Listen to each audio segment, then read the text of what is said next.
नमस्कार मित्रों, कुछ कहानियां इतनी बेमिसाल होती हैं कि वो ऐसी बड़ी बड़ी बातों को बेहद सरलता से कह जाती हैं जिन्हें कहना आम इंसान के लिए बेहद मुश्किल होता है।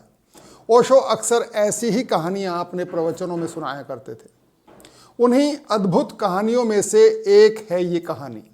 हुआ यूं कि एक बार किसी शरारती व्यक्ति ने एक राज्य के सारे कुओं में पागल होने की दवाई मिला दी।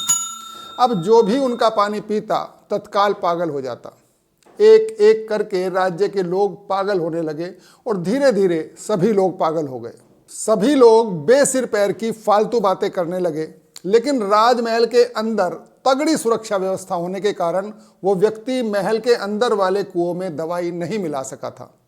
अतः राजमहल के अंदर वाले सभी लोग यानी राजा का परिवार और उसके मंत्री, संतरी, निजी वैद्य आदि सभी लोग पागल होने से बच गए। वो अभी भी काम की और सबके लिए उपयोगी बात ही करते थे, लेकिन राजमहल से बाहर के सभी लोग क्योंकि पागल हो चुके थे, सो उन लोगों को लगने ये लगा कि राजमहल के अंदर के लोगों में कुछ असामान्य लक्षण दिखाई दे रहे हैं। वो हमारी तरह का आचरण नहीं करते आजकल, अलग तरह से खाते हैं, अलग तरह से पहनते हैं, जाने कैसी बहकी बहकी बातें करने लगे हैं कि हमारे तो सर के ऊपर से ही निकल जाती हैं उनकी बातें। इन पागलों को अब अपनी फालतू की बातें ही काम की बातें लगने लगी थी और वास्तविक काम की बातें उन्हें फालतू की बकवास लगने लगी थी।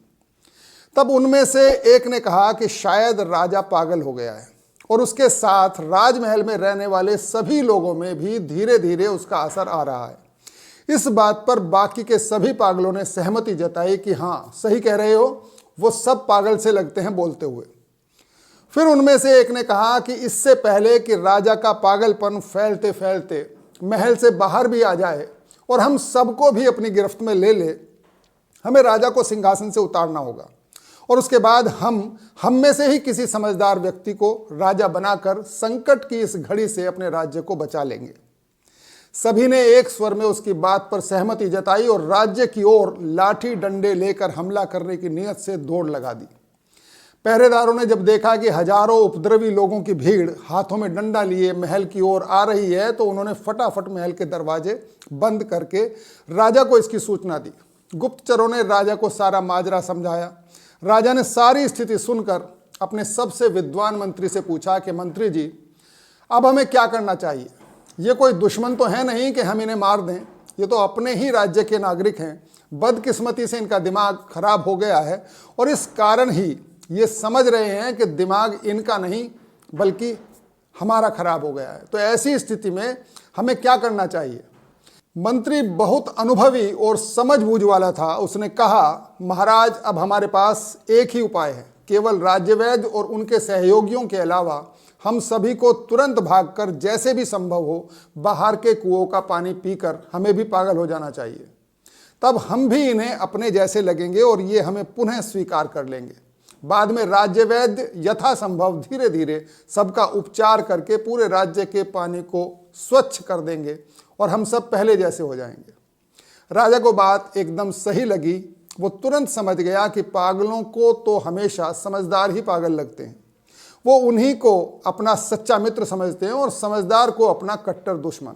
ऐसा ना हो तो कोई ज़्यादा दिन तक पागल रह भी कैसे सकता है? समझदारों की सुनेगा, मानेगा और जानेगा और खुद ही समझदार हो जाएगा। अतः मंत्री ने जैसा कहा राजा ने वैसा ही किया। राजा सहित महल के अंदर के सभी लोगों ने तुरंत जिसे जहाँ से जगह मिली भागकर बाहर के कुओं का पानी पी लिया और एक एक करके वो भी सब पागल हो गए। अब वो भी उनके जैसी बावली बातें करने लगे थे। सब पागलों ने उन्हें अपने जैसी बातें करते देखा तो बड़े खुश हुए। उन्हें लगा ये तो बगैर मारपीट के ही सब ठीक हो गया। अब राजा को बदलने की भी कोई आवश्यकता न रही। और फिर उस रात उस राज्य में बहुत बड़ा जश्न मनाया गया। नाचता झूमता हर व्यक्ति बस यही कह रहा था, हमारा राजा ठीक हो गया। देर से ही सही पर भगवान ने उसकी अकल ठीक कर दी। आने वाला संकट टल गया। हमारा राजा जिंदाबाद, हमारा राजा जिंदाबाद के नारों से पूरा राज्य गूंजने लगा। मित्रों, ओशो के कहानी कहने का अंदाज ही निराला था। वो इस कहानी को इस संदर्भ में कहते थे कि आज दुनिया में बेवकूफ़ों का बहुमत है। चंद लोग ही किन्हीं खास कारणोंवश समझबूझ वाले बचे हैं और मजे की बात यह है कि उन बेवकूफ़ों को वो चंद समझदार लोग ही सबसे बड़े मूर्ख दिखाई देते हैं।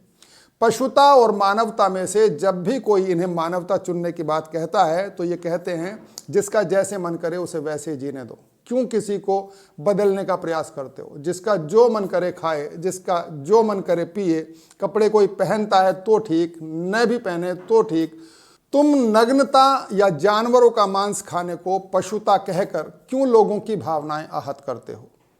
इतनी समझदारी टाइप की बातें करते हैं कि कोई तीसरा व्यक्ति सुने तो वाकई इन्हें समझदार ही समझेगा, जबकि मांस, शराब या नग्नता की आलोचना करने वाला उसे मूर्ख ही लगेगा। बहरहाल होगा तो वो भी उसी कैटेगरी का ना, यानी उसी कुएं का पानी पिया हुआ। खैर, कहानी और कहानी की सीख दोनों यहीं समाप्त होती हैं। कल फिर भेंट होगी, तब तक के लिए आज्ञा, नमस्कार।